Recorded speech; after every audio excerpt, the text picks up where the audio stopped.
All right, aspirants, welcome. Let's jump right into a topic that is absolutely crucial for your upcoming exams, the RBI's Master Direction on Payment Aggregators. This is a real game changer for India's digital payment world, and in this explainer, we're going to break it all down for you. So what's all the buzz about? Well, a little while back, the RBI basically hit the reset button, releasing a brand new, consolidated set of guidelines. These rules replace all the old circulars and now govern any company that helps you pay a merchant, whether you're shopping online or tapping your phone at a physical store. Okay, so here's our game plan. We've laid this out just like a masterclass.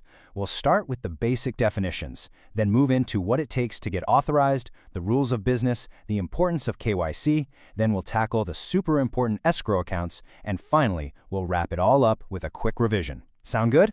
Let's dive in. All right, first things first, let's build our foundation with Section 1. We need to understand who the key players are in this whole ecosystem. And you're going to want to pay close attention here, because these definitions, they are prime material for those objective-type questions in your exam. So what exactly is a payment aggregator or a PA? Think of it as the ultimate middleman that just makes life easier for merchants. When you buy something, the PA is the one that collects your money, whether it's from your credit card, UPI, or a digital wallet. Then it pools all that money and pays it out to the merchant. Simple as that. Okay, here's a really important update you need to know. The RBI has now split PAs into 3 distinct categories. And for your exam, I've got a super simple trick for you to remember them. Just think of those old-school PCO telephone booths. Got it? PCO.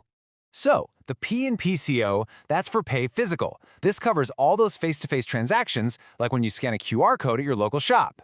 C is for pay cross-border, which, as the name suggests, handles international payments. And O is for pay online, which is for all those transactions where your card isn't physically there. This PCO framework is new, and it's a big deal, so make sure you've got it down. Okay, so we've got PAs down. Now let's talk about their cousin, the Payment Gateway, or PG.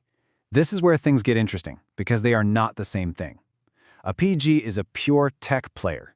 It's the digital plumbing that securely sends your payment information from the merchant to the bank. The crucial point, the one thing you have to remember, is that a payment gateway never touches the actual money. It only handles the data. In this table, it lays it all out, crystal clear. Look at the difference. PAs handle the funds, so of course they need RBI authorization. PGs are just the tech behind the scenes, so they aren't directly regulated by this specific master direction. This distinction is one of the highest probability questions you could get, so really burn this image into your brain. Okay, so we know what a PA is, but what does it actually take to become one? That brings us to Section 2, which is all about the entry ticket to get into this business. And let me tell you, the RBI has set the bar pretty high. The RBI is super clear on this. Look, if you're a bank, you're good to go. No separate permission needed. But for everyone else, all the non-bank companies, you absolutely have to get authorization from the RBI. And you have to be an Indian company, registered under the Companies Act of 2013.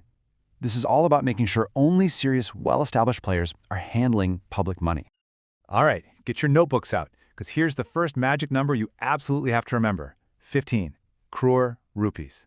That is the minimum net worth a company needs just to apply for a PA license.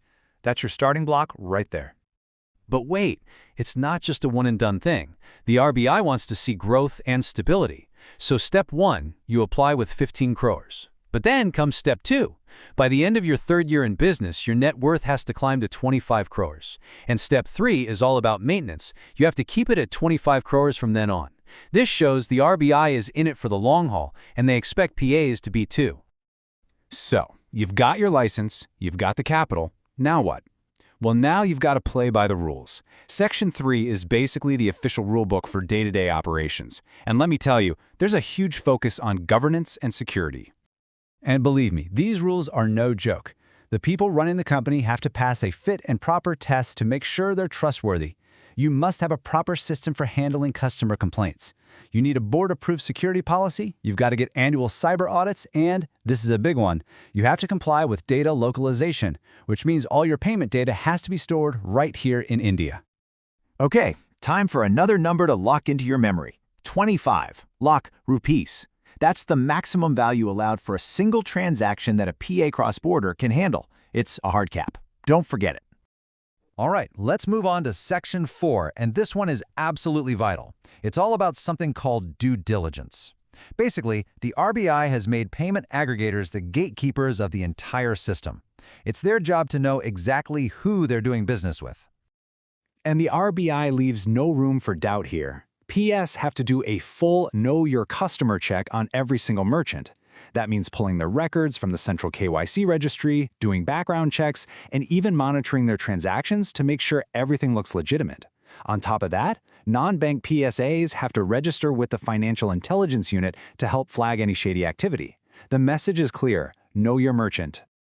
Okay, deep breaths, everyone. We've arrived at what is arguably the most critical and, yeah, maybe the most complex part of these regulations, Section 5. This is all about how PAs must handle the public's money. This is really the heart of the entire regulation. So here's the deal. A non-bank PA can't just dump all the money it collects into its own business account. No way. They have to keep it in a special, separate account called an escrow account, which has to be with a scheduled commercial bank. Think of it like a digital safe deposit box. It protects the public's money and keeps it totally separate from the PA's own funds. Now, this table might look a bit intimidating, but it actually makes things super simple. Let me walk you through it. You've got 3 types of accounts. The standard escrow for domestic stuff. Then, for cross-border, you have an inward collection account, or INCA, and an outward collection account, or OCA. Now, look at the key differences. See how pre-funding is only allowed for the domestic account? And here's the most important part. Only the domestic account can earn any interest, and even then, only on something called the core portion.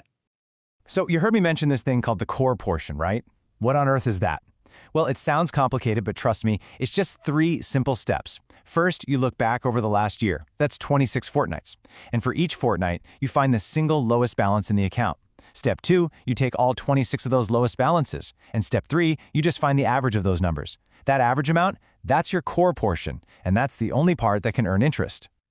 Phew, we have covered a ton of ground. So before we wrap up, let's do a super quick, rapid-fire revision of the absolute must-know facts and figures from this entire master direction. This is your high-yield checklist. Honestly, if you walk away remembering just what's on this list, you're in fantastic shape for the exam. Know the difference between a PA and PG, funds versus tech. Remember the PCO mnemonic. Know the net worth journey, 15 crores to 25. The transaction limit, 25 lakhs. The escrow account essentials, and that tricky definition of the core portion.